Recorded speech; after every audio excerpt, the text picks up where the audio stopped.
Good evening, Nigeria, and Barakah Salah to all our Muslim viewers around the world. This is TVC News Politics on Sunday. We're live from our Abuja studio in the federal capital. I am Femi Akonde. June 8 marks 27 years since the death of General Sani Abacha, Nigeria's former military head of state. His death paved the way for a transitional government that eventually led to the Fourth Republic. However, his legacy remains highly controversial, with accusations of human rights abuses, dictatorial tendencies, and corruption. General Ibrahim Babangida also blamed him recently for annulling the June 12, 1993 presidential election. Interestingly, a quick search reveals that, despite the controversies, Abacha's regime oversaw some economic improvements and infrastructural development, including increased foreign exchange reserves, reduced external debt, and enhanced road infrastructure. In 4 days, Nigeria will celebrate June 12, Democracy Day, commemorating the annulled 1993 presidential election. However, General Babangida's recent autobiography presents a different perspective on the events. Well, joining me today is a former First Lady of Nigeria and widow of General Sani Abacha, Mrs. Mariam Abacha. Welcome to the program, Your Excellency. Hello, good evening, thank you. Good evening and good to see you. Barakah de Salama. Barakah de Salah.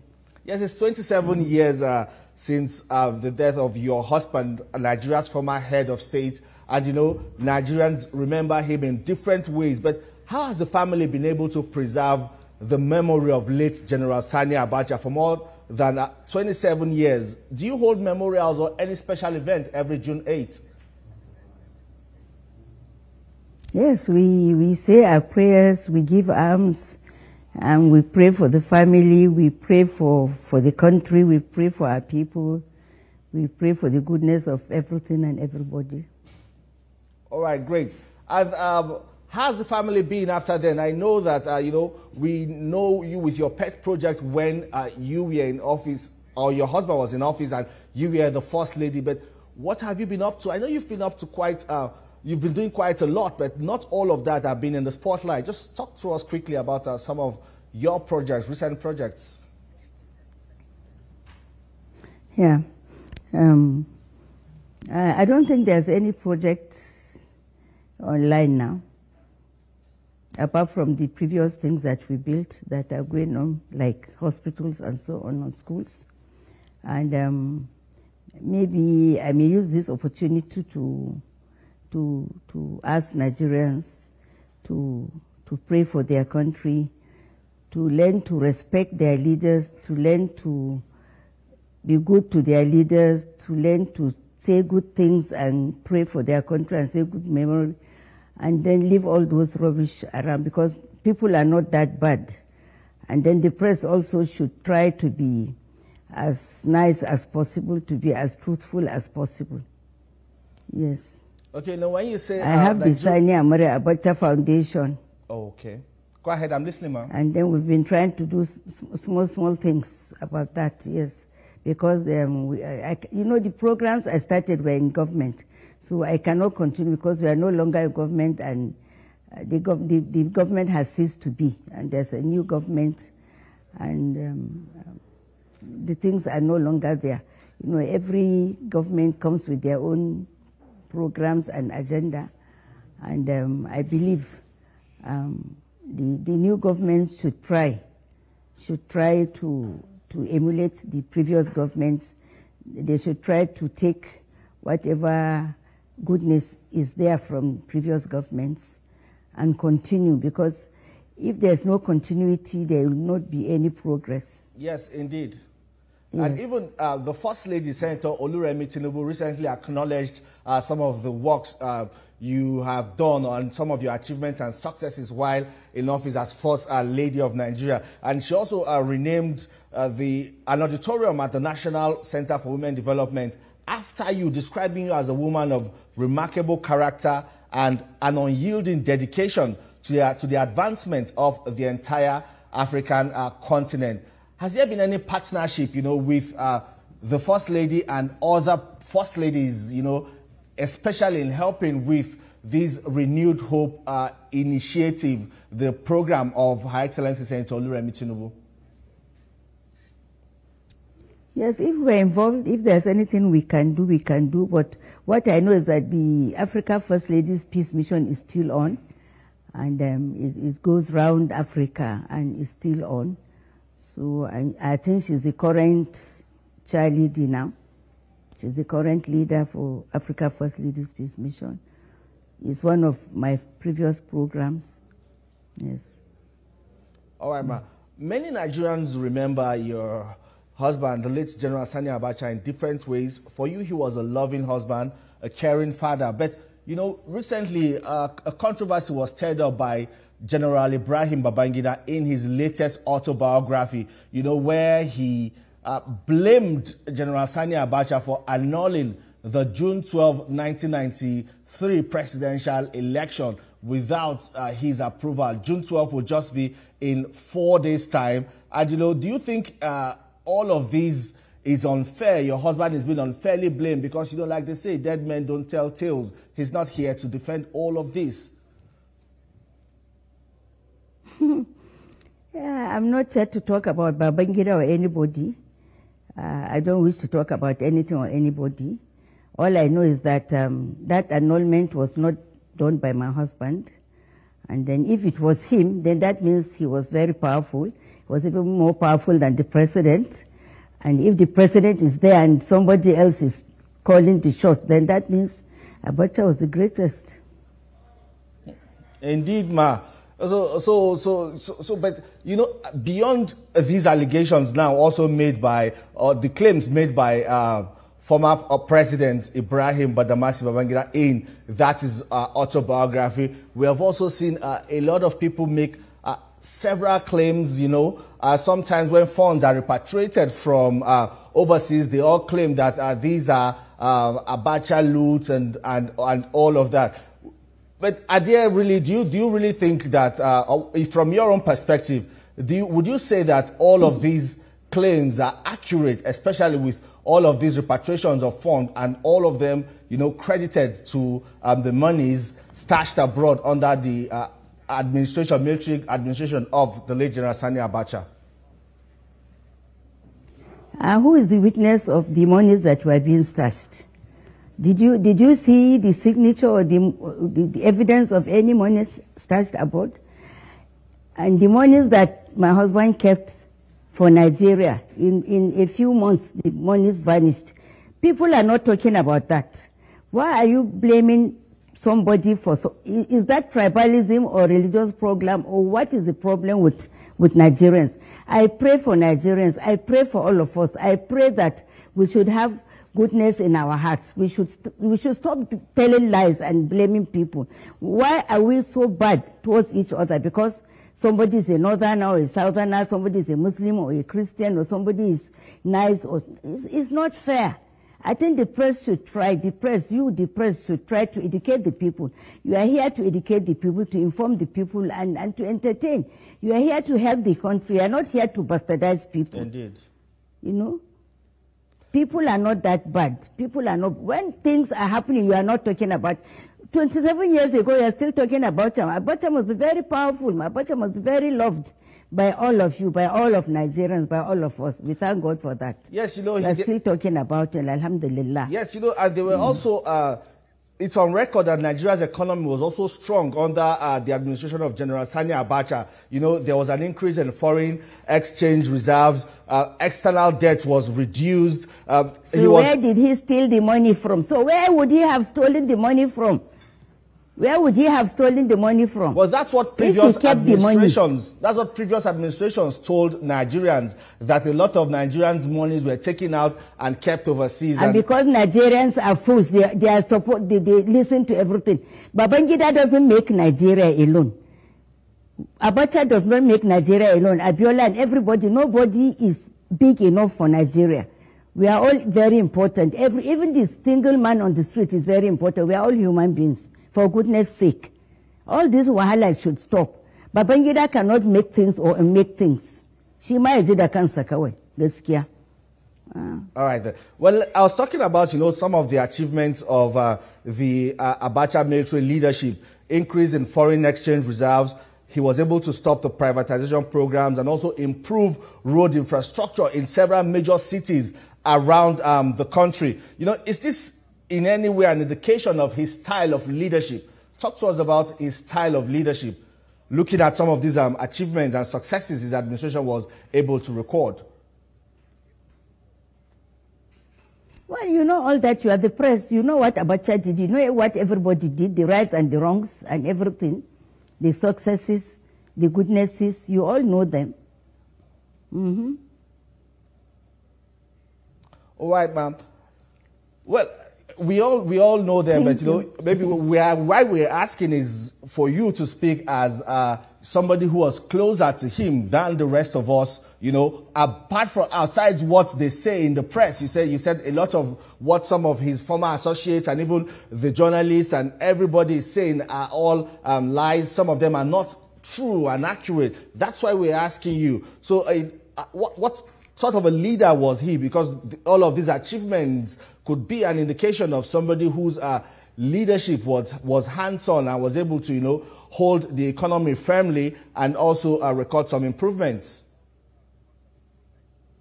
You are not even talking about the security of the country. We will get to that, ma'am. We'll get to that. Okay, let's get there. All right, then let's talk about security. There's this quote popularly credited to your late husband. I don't know if that is true. Maybe this would just be like a fact check where they claim that he said, if insurgency lasts more than 24 hours, then the government or people in government are involved. I don't know, have you had any of that? But I had it like anybody. Okay, yeah, is it true? Did he actually say that? Must I know everything that he did? I'm not in the office. I'm just a wife in the house. But you're the most closest to him. You're the closest, even as his wife. Yes, I'm close to him as his wife. But is there any insurgency during his time? No, there was none. He was able to tackle some of it. That's what I wanted to use as a basis for getting into the question even of in Sierra Leone and Liberia, he went there and corrected things. And Nigeria was in peace. Now look at what we are in.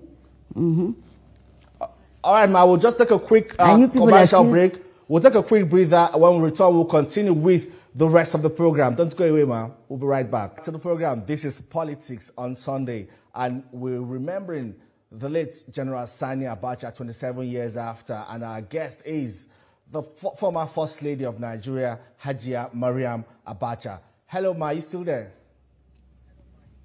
I'm here. All right, then let's talk about, insecurity. It seems you're interested in talking about that because not just as a former First Lady, you're also in Nigeria and you see what's happening, across the country.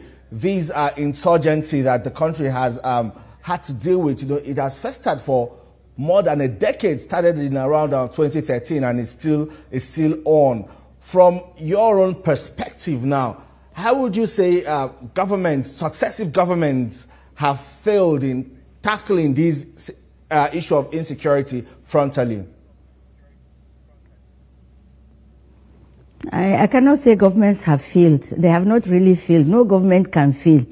I'm a soldier's wife. I'm very used to living with soldiers, and I know how they deal with their profession and so on. And there are other countries apart from Nigeria that have insurgents, and they have tackled them. And I don't know what is the matter with Nigeria up till now, that we still have insurgents.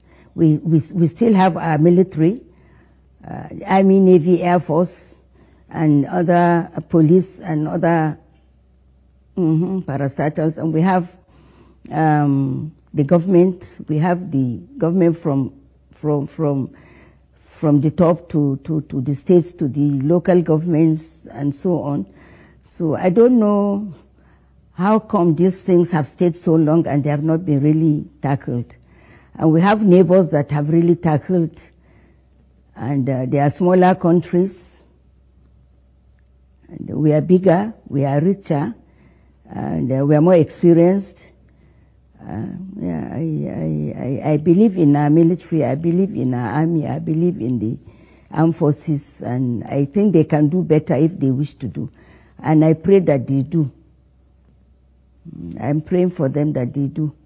Well, as a soldier's wife, you also, to some extent, would know what is required for the military, these soldiers, you know, to step up to the plate and tackle issues of insecurity. You said you know that they can do better if they want to do better. So could it be that they're not well motivated, or they've not been well motivated? Could it also be that in the past, military equipment, weapons, and all that they need in executing this warfare was not provided? What do you think is going on from your own perspective as a soldier's wife? I cannot say that. I cannot say that because I'm not a soldier myself, and I'm not within the military itself now. So I don't know what weapons they have, what arms they have, whatever that they have. I don't know, but I know that they have what it takes to tackle the insurgents. I know that they have that. And we have the money. Nigeria has the money. And we have the will, and we have the armed forces. We have everything. If ECOMOG can go to other countries and bring peace, why can't we be in peace in our own country?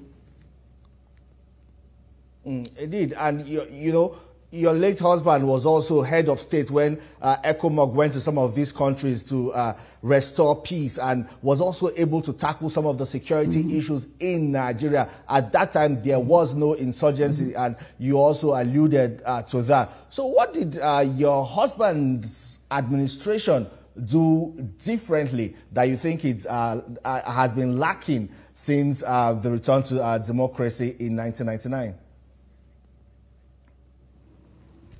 You know, the difference between the military rule and the native administration, they are very different. We have what we call the democracy. Indeed. And I think the governance is different, and the power that is to the head of state, I think they are also maybe different, because the military government has power. And they have the will to tackle so many things. But maybe the civilians are not that strong. I don't know. But I think they should talk to the military, because the military work with them. They have the armed forces with them. I think they should talk with them and then get on with some of these things and take care of them. Okay, let's look generally now at the state of the nation, the economy. How would you say the economy is doing? We know that things started to nosedive, especially when crude oil prices crashed. Different administrations have also come with different economic policies, and we've also seen this current administration introduce some reforms which they say are necessary, including the removal of petrol subsidy, which largely caused some kind of hardship for Nigerians. But the administration now is saying that we're beginning to see these policies yield results. But what's your own general assessment of the state of the nation, especially with regards to the economy? In Nigeria, we're very rich. We have oil, we have gold, we have other natural resources and minerals. We have everything. And then I think we didn't tackle them the way we should.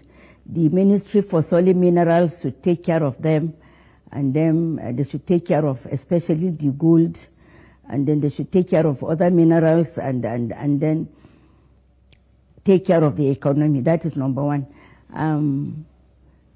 I think the Nigerian government should speak with other foreign governments that are interested in what we have, so that they can now come to an agreement on how to sell and buy. Even in those days, our great-great-grandparents sold and bought, at least through this method of, what do you call it, That there is that method that they do. that they buy and they sell. So I think we could sell and buy so many trade by barter. God bless you. Yes, trade by barter. Yes.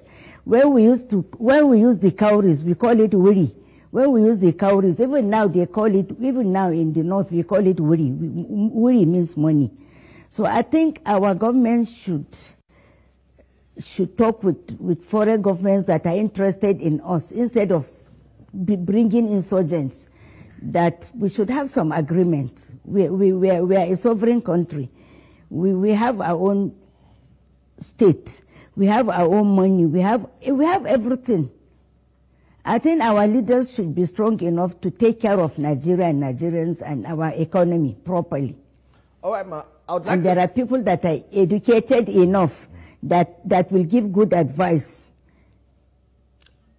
All right, I would like to ask you about on the state of the economy. I would like to ask you about the issue of education. You know, Nigeria has one of the highest rate of out-of-school children, and it's most prevalent in the north with a lot of young girls, especially out of school. This has been a major concern for the government, a major headache for the government, and we have seen deliberate efforts made by the federal government and governments at other levels to tackle this issue. But do you think enough is being done? And what sort of danger would you say this issue portends? As somebody from the north, you are also on ground, you see and relate with people around. What sort of danger would you say this portends if the issue of out-of-school children is not treated as a national emergency? I cannot say it's a national emergency, and I cannot say it's not been treated. Enough has been done. But you know, we have a large population. We have a large population. And I think when the government is making their own budget, I think they should know where to place the budget, where the budget is really needed. You know, the priority areas. The government should address the priority areas like the education. And health, primary health care is also a big concern, you know. The same thing, maternal yes. and infant mortality. Yes, exactly, the same thing. When we were in office, you know, I started the national program on immunization for pregnant women and newborn babies. But I don't know what happened after we left. And I did the basic education also. That one, I don't know, you know, so many things have been changed. And I did the economic advancement program also, the family advancement program also to assist the people, the low-income people, and to assist the young people, the school left over. And so, you know, all those things have been stopped. So you see, Nigeria cannot continue the way it is. If people start good things and other good people come and stop the good things and good things don't continue, then how do you take care of people? You know, it cannot be done. Manna does not just fall from heaven. Yes. Well, we have seen some I think we have to go back to basics. Well, we have seen some of these programs, you know, continued by especially these administration. But, you know, some people would say that, you know, even you as an influential person, a former first lady, would also be on the front line leading this advocacy for girl child education, reducing infant and maternal mortalities. How are you still engaged in all of this advocacy, and at what level? I cannot be engaged because if the government does not engage me, I cannot. When I did it, I was in government. I used the power of the government to assist. And now that I'm even a widow, how do you expect me to do all those things? I cannot go to a government house or to a local government and say, I'm doing this or I'm doing that. You understand? I cannot do all those things. But I did them when I had the opportunity. In your own capacity as Iyawo Abacha, in your own capacity as that, not as not as first lady, but you can also do that as an individual, don't you think so, as a private citizen now? I will try. If the government gives me a pat on the back. All right, then, a good way to end the program. Thank you very much, Iyawo Abacha, former First Lady of the Federal Republic of Nigeria. Thank you for your time on the program. Do enjoy the rest of your evening, ma'am. Well, that's all on the program today. You can watch this episode again on TVC News YouTube channel. Also, subscribe, like, and share. Thank you for watching. I am Femi Akonde. See you next time.